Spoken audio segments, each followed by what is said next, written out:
नमस्कार दोस्तों, जय हिंद। आज एक बहुत ही सुंदर मैटर लेकर आया हूं आप सबके बीच में।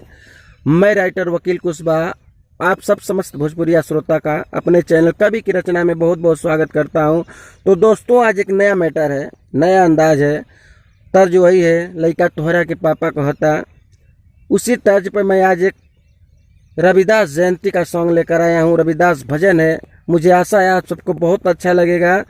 सुनाने से पहले एक छोटा सा रिक्वेस्ट मेरे भाइयों, जो भी मेरे भाई मेरे चैनल पे पहली बार आए हैं या चैनल को अब तक सब्सक्राइब नहीं किया है तो कर लें। आपको रोज़ ऐसे ही नए नए मैटर एकदम फ्री में लेकर मैं आता रहूँगा।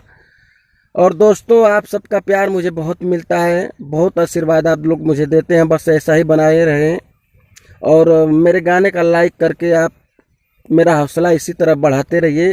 तो लीजिए गाने का मुखड़ा सुनिए, मुझे पूर्ण विश्वास है आपको अच्छा लगेगा। संत शिरोमणि बाबा रविदास के, संत शिरोमणि बाबा रविदास के आज सारा हिंदुस्तान पूजता, सारा दुनिया जहान पूजता। आज सारा हिंदुस्तान पूजता, आज दुनिया जहान पूजता। ले लाया के तू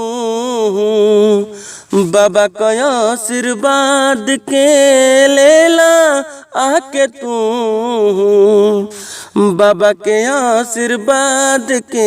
आज सारा हिंदुस्तान पूजता, सारा दुनिया जहान पूजता। आज सारा हिंदुस्तान पूजता, हमरे बाबा के जहान पूजता। तो दोस्तों, आपने गाने का मुखड़ा सुना। मैं आशा करता हूँ आप सबको बहुत अच्छा लगा होगा।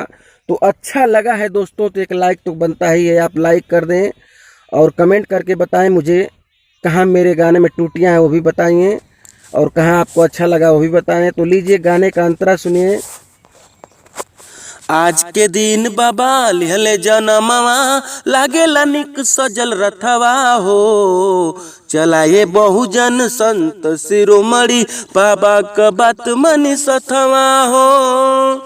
आज के दिन बाबा लिहले जनमवा, लागेला निक सजल रथवा हो। चलाए बहुजन संत शिरोमणि, बाबा का बात मनी सथवा हो।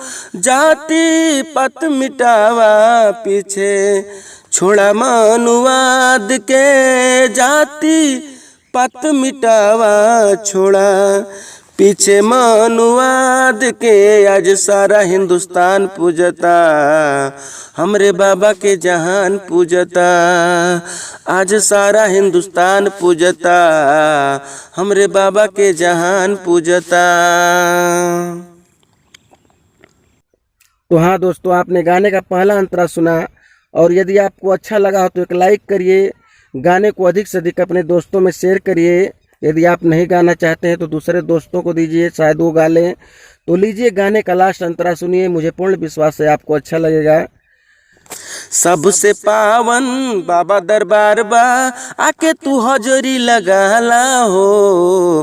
भक्ति में मस्त नीला बांध के पगहरिया, डीजे पर कमर हिलाला हो। सबसे पावन बाबा दरबार हो, आके तू हजरी लगाला हो। भक्ति में मस्त नीला बांध के पगहरिया, डीजे पर कमर हिलाला हो। वकील दीपक साथे जाले लेवे प्रसाद के, वकील दीपक साथे जाले लेवे प्रसाद के। आज सारा हिंदुस्तान पूजता, हमरे बाबा के जहान पूजता। आज सारा हिंदुस्तान पूजता, हमरे बाबा के जहान पूजता। तो दोस्तों, आपने गाने का लास्ट अंतरा सुना। लास्ट अंतरे में मेरा नाम रहने दें और अपना नाम सिंगर के जगह पर लगाकर इसे गाना को कोई गा सकता है मेरा भाई, एकदम बिल्कुल फ्री है सबके लिए।